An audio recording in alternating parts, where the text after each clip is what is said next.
పులివెందుల శాసనసభ్యులు వైఎస్ జగన్మోహన్ రెడ్డి గారు తెనాలి ఎవరైతే ఆ ముగ్గురు యువకులు ఉన్నారో గంజా బ్యాచ్ అని చెప్పేసి ఆ విధంగా అక్రమ కార్యకలాపాలు చేసి గతంలో అరికాలు కోటింగ్ అయినటువంటి వీడియోలు సామాజిక మాధ్యమాల్లో వైరల్ అయినటువంటి నేపథ్యంలో ప్రస్తుతం ఆ కుటుంబాన్ని పరామర్శించాడు వైఎస్ జగన్మోహన్ రెడ్డి గారు.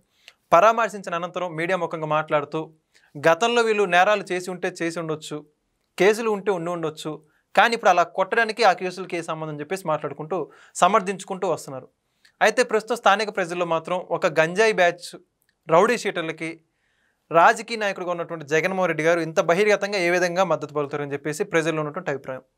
ఇదే అంశానికి సంబంధించి మరిన్ని విషయాలు తెలుస్తున్నాం. మనతో ఉన్నారు సీనియర్ జర్నలిస్ట్ దుర్గా కుమార్ గారు. సార్ నమస్కారం అండి. నమస్తే వెంకట్, మన లియో వీక్షకులు కూడా. సార్, జగన్మోహన్ రెడ్డి గారు ఈరోజు తెనాలి పర్యటనలో భాగంగా ఆ ముగ్గురు యువకుల కుటుంబాన్ని పరామర్శించి మీడియా ముఖంగా మాట్లాడుతూ నిజంగా కొంతమందికి అయితే ఆ మాటలకి ఏం రిటర్న్ చెప్పాలో కూడా అర్థం కాక ప్రజలందరూ కూడా అయోమయ పరిస్థితిలో ఉన్నారు. అదేంటంటే అందులో ఉన్నటువంటి ఒక కుర్రాడు జాన్విక్టటువంటి కుర్రాడు మంగళగిరి నుంచి తెనాలి అయితనగర్ వచ్చి ఆ విధంగా అసాంఘిక కార్యకలాపాలు చేసిన నేపథ్యంలో అతన్ని పోలీసులు కొట్టారని, అసలు మంగళగిరిలో ఉన్నటువంటి ఆ వ్యక్తిని తెనాల్లో ఎలా కొడతారని చెప్పేసి మాట్లాడుకుంటూ వస్తున్నాను అనమాట. మొత్తంగా జగన్మోహన్ రెడ్డి గారు ఈ మీడియా ముఖంగా మాట్లాడినట్టు మాటల దృష్ట్యా మీ అభిప్రాయం ఏంటి? ఇప్పుడు జగన్మోహన్ రెడ్డి గారు ఒక ప్రజా జీవితంలో నుంచి వచ్చిన వ్యక్తి కాదు వెంకట్. ఆయన ఒక ముఖ్యమంత్రి కొడుకుగా డైరెక్ట్గా ఒక ఎంపీగా వెళ్ళిపోయాడు. సామాజిక పరిస్థితులు, గ్రామాల్లో ఎలాంటి వాతావరణం ఉంటుంది, ఈ సంఘ వ్యతిరేక శక్తులు మూలాన పేద ప్రజలు ఎలా బాధలు పడతారు, వాళ్ళు ఎలాంటి కార్యకలాపాలు చేస్తారు అనేది ఆయనకు అంచనా లేదు. ఆయన ప్యాలెస్ చుట్టూతా ఒక 16 కోట్ల రూపాయల ప్రజల సొమ్ముతో అంత పెద్ద ఎత్తున ఒక ఫెన్సింగ్ పెట్టుకుని, రక్షణ ఏర్పాట్లు పెట్టుకుని, ఒక 1000 మంది పోలీసు రక్షణ పెట్టుకున్న వ్యక్తికి సమాజంలో ఇలాంటి అసాంఘిక శక్తులు చేసే దాష్టికాలు, దాని మూలాన బలహీన వర్గాల వాళ్ళు పడే బాధలు, బేదలు పడే బాధలు ఆయనకి ఎట్లా అర్థమవుతుంది? ఆయన అనుకుంటాడు రాష్ట్రంలో కానీ దేశంలో ప్రజలందరూ ఆయన ఎంత సెక్యూర్డ్గా ఉన్నాడో అంత సెక్యూర్డ్గా బతుకుతున్నారని అనుకుంటాడు. కానీ ఎవరైతే ఈయన వెళ్ళి సానుభూతి చెప్పాడో ఆ వ్యక్తులు ఒక పోలీస్ కానిస్టేబుల్ తన దోమని తను వెళ్తుంటే వాళ్ళ ఆధిపత్యాన్ని రుజువు చేసుకోవటం కోసం అతన్ని పట్టుకుని కొట్టిన కొట్టుడు చూస్తే అసలు అతను బతికి బయటపడటం అతను చిరంజీవి కుటుంబ సభ్యుల అదృష్టం అనుకోవాలి.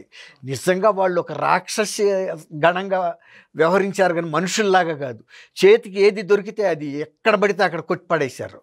ఇంకా ఎవరన్నా కొంతమంది వృద్ధులు, పెద్ద మనుషులు అడ్డం వస్తుంటే కూడా వాళ్ళు అసలు వినే పరిస్థితిలో లేరు. అటువంటి దుష్టశక్తులు ఎక్కడి నుంచి ఎక్కడికి వెళ్ళైనా పనిచేస్తాయి. ఆయన అనుకుంటున్నాడు మంగళగిరి ఆడికి అయితనగర్ లేకపోతే తెనాలి ఎందుకు వస్తాడని. వాడికి ఆ దుష్టగణం ఎక్కడుందో అక్కడికి చేరతారు. వాళ్ళందరూ చేరి అక్కడ వాళ్ళ కార్యకలాపాలు చేస్తారు. అంతేగాని మంగళగిరిలో వాడు మంగళగిరిలో ఉండడు. ఇప్పుడు పులివెందుల్లో వాడు వచ్చి విజయవాడ కుంభకోణాల్లో మునిగి తేలటం లేదా? పులివెందుల్లో వాడు వచ్చి పెద్ద కోట కట్టుకోలేదా? విజయవాడలో ఏమన్నా నిషేధం ఉందా? తర్వాత ఇలాంటి అకృత్యాలు చేయటానికి ఒక ప్రదేశం అని ఏముంది? ఎక్కడ అవకాశం దొరికినాడు అక్కడ చేస్తూ ఉంటాడు. ఒకడికేమో డబ్బు ద్వారా అవకాశాలు దొరుకుతాయి, ఒకడికేమో అధికారం ద్వారా దొరుకుతుంది, ఒకడికేమో కండబలం ద్వారా దొరుకుతుంది. ఇప్పుడు వీడికి కావాల్సిన కండబలం అక్కడ ఎవడో సమకూరుస్తున్నారు. వాళ్ళల్లో వీడి కండబలం కూడా చేరి ముగ్గురు కలిపి అక్కడ ఒక అడ్డాగా చేసుకుని అక్కడ మహిళలు వెళ్తుంటే వాళ్ళ మీద ఇష్టం వచ్చినట్టు మాట్లాడటం, ఏమైనా క్రైమ్స్ చేయటం. తర్వాత వాళ్ళ మీద రౌడీ షీటర్ ఓపెన్ చేశారంటే ఒక్క రోజులో జరగలేదు కదా. గత ఒక 10 ఏళ్ళగానో 8 ఏళ్ళగానో వాళ్ళు ఒక డజన్కి పైన కేసులు ఉన్నాయి. ఇప్పుడు పోలీస్ ఆఫీసర్లకు కానీ లేకపోతే క్రీడాకారులకి ఇట్లా మెడల్స్ ఉంటాయి. అట్లాగే వాళ్ళకి ఒక్కొక్కడికి 12 కేసులు మెడల్స్ ఉన్న వ్యక్తులు వాళ్ళు. అదే దృష్టితో ఏమనుకున్నారంటే మిమ్మల్నే కాదు జనాల్ని మేము ఆఫ్టర్ ఆల్ పోలీసు వాళ్ళని మాత్రం కొట్టలేమనుకున్నారా, చూడండి ఎట్లా కొడతామని ఉతికి పారేశారు. ఆ చిరంజీవి అతి కష్టం మీద తప్పించుకెళ్ళి పోలీసులు చెబితే ఇప్పుడు వాళ్ళకు కూడా మనుషులే కదా. పోలీసులు ఏమన్నా పైనుంచి పడిన దేవదూతలా? మనకుండా శివు రక్తం వాళ్ళకు కూడా ఉంది కదా. మరి వాళ్ళ సహచరుడిని ఆ రకంగా కొట్టినప్పుడు పోలీసులు వాళ్ళని వాళ్ళు కాపాడుకోలేకపోతే రేపు పోలీస్ స్టేషన్కి ఎవరన్నా బేదలు వెళ్తే అక్కడ ఎవరైనా ఉంటాడా? అందరూ చచ్చిపోయారు, మొన్న ఆడిని అక్కడ చంపారు, ఈయన్ని ఇక్కడ చంపారు, మా ఎస్ఐ గారిని అక్కడ చంపారని చెప్తారు. అంతే కదా, ఎవడు ఉంటాడు? పోలీసులు స్టేషన్లన్నీ నిర్మానుష్యం అవుతాయి. కాబట్టి పోలీసులు బతకాలంటే కూడా వాళ్ళ ప్రూవ్ వాళ్ళు చేసుకోవాలి.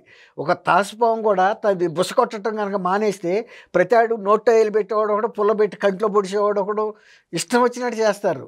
ఏదైనా వాళ్ళ సహజ గుణం వాళ్ళు నిలబెట్టుకోవాలి.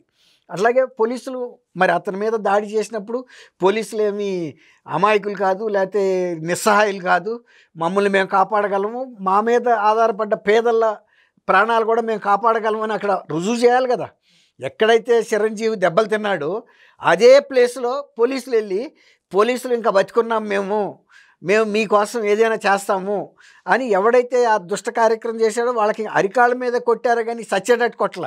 చిరంజీవిని వాళ్ళు ఎక్కడ కొట్టారో కూడా వాళ్ళకే తెలియదు. వీళ్ళు సైంటిఫిక్గా కొట్టారు.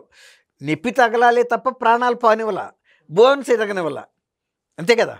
తర్వాత ప్రజల్లో మానసిక ధైర్యాన్ని ఇచ్చారు.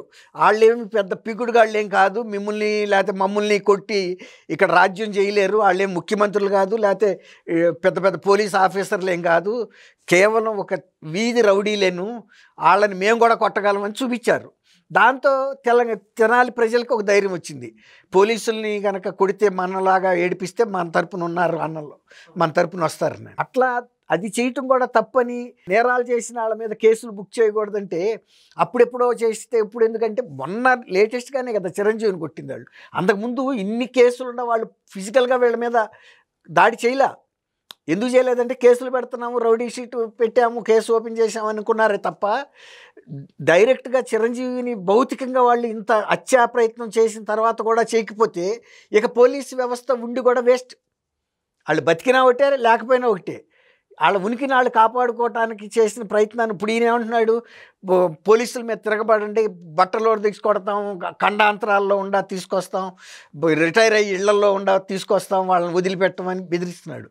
దీన్ని అదునుగా తీసుకుని, ఆసరాగా తీసుకుని ఇప్పుడు జగన్మోహన్ రెడ్డి లాంటి వాళ్ళే మనకి ధైర్యం ఇస్తుంటే కొడితే పోలీసులను ఏమవుతుంది అనే దృక్పథంతో వాళ్ళు వెళ్ళారు. మరి వాళ్ళ తెనాలి ప్రజలందరూ కూడా అందరూ హర్షించారే కానీ ఎవరు ఖండించలేదు. మీకు ఇంకొక చిన్న విషయం ఏంటంటే, అప్పట్లో ఒకసారి ఒక డాక్టర్ని మూకుమ్మడి మానభంగం చేసి ఓఆర్ఆర్ దగ్గర వాళ్ళని తర్వాత ఎన్కౌంటర్ చేసినప్పుడు కూడా వాళ్ళకి ఇంత సానుభూతి కూడా రాలేదు. దిశ సంఘటన వాళ్ళు చాలా పేద వర్గాల వాళ్ళు అని చెప్పారు. పేద వర్గాల వాళ్ళు అయితే ఇలాంటి పనులు చేయమని ఉందా? ఇప్పుడు వాళ్ళు దళితులని కొత్త అంశం తీసుకొస్తున్నాడు. కానీ దళితులు ఎప్పుడు వాళ్ళ పిల్లల్ని నేరాలు చేయమని ప్రోత్సహించరు.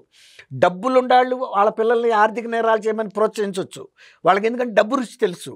దళిత నాయకులు దళితులు ఎందుకు ప్రోత్సహించాలంటే, మనం ఇప్పటికే అనేక సార్లు అనేక అణిచివేతలకి లేకపోతే దౌర్జన్యాలకి గురయ్యాం. మనమే కనుక దీన్ని ప్రోత్సహిస్తే దీన్ని అడ్డం పెట్టుకుని ఇతరులు మన మీద కూడా దాడులు చేస్తారు, ఎక్కువ నష్టం జరుగుతుంది. కాబట్టి మనం దాన్ని ఖండించినప్పుడు మనకు నైతిక బలం ఉంటుంది. రేపు వాళ్ళని మనం ఖండించాము కాబట్టి మనం గౌరవిస్తుంది ఈ సమాజం అనుకుంటారు తప్ప దళితులు నేరగాళ్ళు అనే ప్రవృత్తి ఒక్క జగన్మోహన్ రెడ్డి, సజ్జల రామకృష్ణారెడ్డి ఆ పులివెందల బ్యాచ్కి ఉంది. కానీ మిగిలిన వాళ్ళు దళితులు నేరస్తులని ఎప్పుడు అనుకోరు.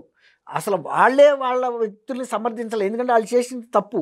పోలీసుల మీద దౌర్జన్యం చేస్తే దళిత నాయకులు వచ్చి మా వాళ్ళ మీద చర్య తీసుకోవద్దండి, వదిలిపెట్టేయండి అని అడిగారు ఎవరన్నా వెళ్ళి కంప్లైంట్ చేశారా? వాళ్ళ మీద అరికాళ్లలో కొడితే ఎందుకు దౌర్జన్యం చేశారని అడిగారా? అప్పుడు వాళ్ళు చిరంజీవి దాడి గురించి ఏం చెప్పగలుగుతారు? అంతే కదా. కాబట్టి వాళ్ళు చేసింది తప్పు. కాబట్టి మిగిలిన వాళ్ళు కూడా ఈ సమాజం బాగుండాలంటే ఇట్లాంటి దుష్టశక్తుల్ని శిక్షించాలి. ఈ దుష్టశక్తుల్ని శిక్షించకుండా వీళ్ళు కనుక పెరిగితే నాబోటాడికి రాజకీయ లబ్ధి కలుగుతుంది అనుకునే వాళ్ళు వాళ్ళని ప్రోత్సహిస్తారు.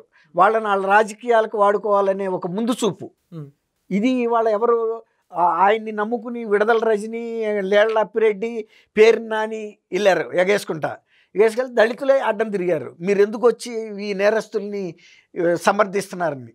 ఇప్పుడు కనుక అట్లా నేరస్తుల్ని కనుక దళిత సమాజం అక్కడ సమర్థిస్తే రేపు దళిత సమాజం కూడా ప్రజలకి టార్గెట్ అవుతుంది కదా. ఇతరులు ఎవరైతే వాళ్ళకి బాధితులు అవుతున్నారో వీళ్ళ వెనకాల దళిత నాయకులు కూడా ఉండారని అంటారు కదా. ఎందుకు అట్లాంటి నింద వాళ్ళు పడతారండి? దళితులు న్యాయం కోసం పోరాడేవాళ్ళు దళితులు, సమాజం సమన్యాయం కోసం పోరాడుతున్నారు వాళ్ళు. అట్లాంటి వాళ్ళు దుష్టశక్తుల్ని ఎందుకు ప్రోత్సహిస్తారు వాళ్ళు?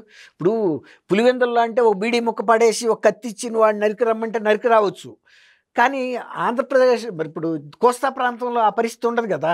నువ్వు ఇచ్చే బీడీ ముక్క నీ ముఖాన్ని కొడతాడు, కత్తి కూడా నీ నెత్తికే వేస్తాడు. ఎందుకంటే నా అన్నం నేను తింటాను న్యాయంగా సంపాదించుకుని నువ్వు ఆడిని నరికి రమ్మన్న తర్వాత ఆడిని పట్టించుకుంటారు వాళ్ళు.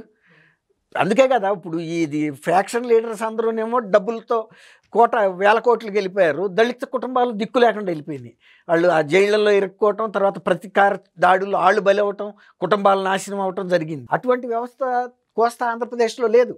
ఇది ఎప్పుడు మొదటి నుంచి కూడా కొంచెం ప్రగతి భావాలు కలిగిన కమ్యూనిస్ట్ పార్టీ సిద్ధాంతాలు అన్ని వర్గాల వాళ్ళు ఉన్నారు. దళితులు ఉన్నారు, అగ్రవర్ణాల వాళ్ళు కూడా కమ్యూనిస్ట్ పార్టీని ప్రోత్సహించిన వాళ్ళు. ఇప్పుడు ఆయన చంద్రరాజేశ్వరరావు గారు వీళ్ళంతా కూడా మరి ఆ రోజు చల్లపల్లి రాజాకి వ్యతిరేకంగా కూడా పోరాడి భూముల్ని పేదలకి ఇప్పించారు. వాళ్ళు కూడా అదే సామాజిక వర్గానికి చెందినా కూడా అక్కడ వాళ్ళకేం సామాజిక స్పృహ ఉంది. అంతేగాని దళితులు పుట్టారు అంటే మనకి ఎవరన్నా సంపిరాటానికి పనికొస్తారనే దృక్పథం వాళ్ళకి లేదు కదా. పక్కనే తిప్పుకున్నారు. వాళ్ళ భోజనం పళ్ళెంలోంచి వీళ్ళు తిన్నారు, వీళ్ళ పళ్ళెంలో భోజనం వాళ్ళకి పెట్టారు. ఆ వ్యవస్థ చూసిన తర్వాత వాళ్ళకి జగన్మోహన్ రెడ్డి, సజ్జల రామకృష్ణారెడ్డికి మింగుడు పళ్ళ. ఇదేంటి మన వాళ్ళల్లో ఉన్న పరిస్థితి ఇక్కడ లేదేంటి అని. ఆఖరికి డొక్కా మాణిక్య వరప్రసాద్ని కూడా నువ్వు ఏమన్నా వెళ్ళి ఒకసారి చంద్రబాబుని దాడి చేస్తావా, నీకు మంత్రి పదవి ఇస్తావని కూడా అడిగారంటే, ఒక అంబేద్కర్ రచనలు చదివిన మేధావి, అన్ని వర్గాలు గౌరవించే వ్యక్తి ఆయన, కేవలం దళితుడు అన్న దీంతో వాళ్ళు ఒక నేరగాడిగా ఆయన్ని చూశారంటే వాళ్ళ మానసిక పరిస్థితి ఎలా ఉందో అర్థం చేసుకోవచ్చు. అదే దృక్పథంతో వాళ్ళు వెళ్ళి మళ్ళీ అక్కడ ఒక చిచ్చు రేపటానికి వెళ్ళాడు. కానీ అక్కడ అది రగలదు. వర్షాకాలంలో నీరు గడ్డి అంటిస్తే కూడా ముట్టుకోదు, ఎండాకాలంలో ముట్టుకుంటుంది. అట్లాగే అక్కడ అటువంటి సానుకూల పరిస్థితులు అక్కడ లేవు. ఏది ఒకళ్ళనొకళ్ళు ద్వేషించుకునే పరిస్థితి. ఇప్పుడు మొన్న వంశీ అరెస్ట్ అయినప్పుడు అన్ని వర్గాల వాళ్ళు కూడా హర్షించారు కదా. అతను ఏ సామాజిక వర్గం ఎవడని చూశారా? అతను కమ్మ సామాజిక వర్గం ఎక్కువ సంతోషించింది. ఎందుకంటే అతను తప్పు చేశాడు. వాళ్ళ భార్య కూడా దాన్ని ఖండించకుండా మళ్ళీ అప్పుడు వచ్చినప్పుడు కూడా అడిగారు, ఈమె ఇప్పుడు ఎందుకు వచ్చింది, ఆ రోజు ఏం చేసిందని కదా. కాబట్టి ఇటువంటి నారో మైండెడ్గా, అంటే సంకుచిత భావాలతో రాజకీయ లబ్ధి పొందాలని జగన్మోహన్ రెడ్డి కానీ, లేకపోతే విడదల రజనీ కానీ, అతను పేరుని నాని తండ్రి సామాజిక స్పృహ కలిగిన వ్యక్తి, ఆయన ట్రేడ్ యూనియన్ లీడరు. మరి ఆయన కడుపున ఈయన పుట్టడం, లేకపోతే సావాస దోషం, ఆ జగన్మోహన్ రెడ్డి లాగా ఈ ఆలోచనలు రావటం ఆయనకి. వాళ్ళ తండ్రి అలాంటి వ్యక్తి కాదు. ఆయన మీద ఇంత అవినీతి ఆరోపణలు కూడా లేవు. మరి అట్లాంటిది మొన్న ఆయన చౌక దుకాణాల్లో ఆ చౌక బియ్యం మా గొడవంలో నుంచే పోయి కొన్ని 100 టన్నులన్నీ లేఖ రాశాడంటే ఆయనకి తెలవకుండా చీమలు ఎత్తుకెళ్ళినాయా? ఆ నష్టపరిహారం కూడా కట్టాడు కదా.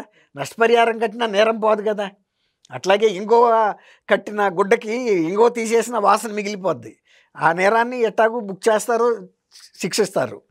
కాబట్టి జగన్మోహన్ రెడ్డి గారు కొంచెం ఆయన అప్డేట్ చేసుకోవాలి కొద్దిగా. తర్వాత పక్కన వాళ్ళు కూడా చెప్పాలి సామాజికంగా ఎటువంటి నిర్ణయాలు తీసుకోవాలి. ఇప్పటికే 11 స్థానాలకు వచ్చాం. ఇలాంటి నేరగాళ్ళని కనుక మనం వెళ్ళి ప్రతి జైలు కాడ ఈ దుకాణాలు పెడితే ఆ 10 సీట్లు కూడా రావనేది ఎంత తొందరగా తెలుసుకుంటే అంత మంచిది. Thank you sir. Thank you Venkat, మన Leo వీక్షకులు. Please subscribe to Leo News for more videos.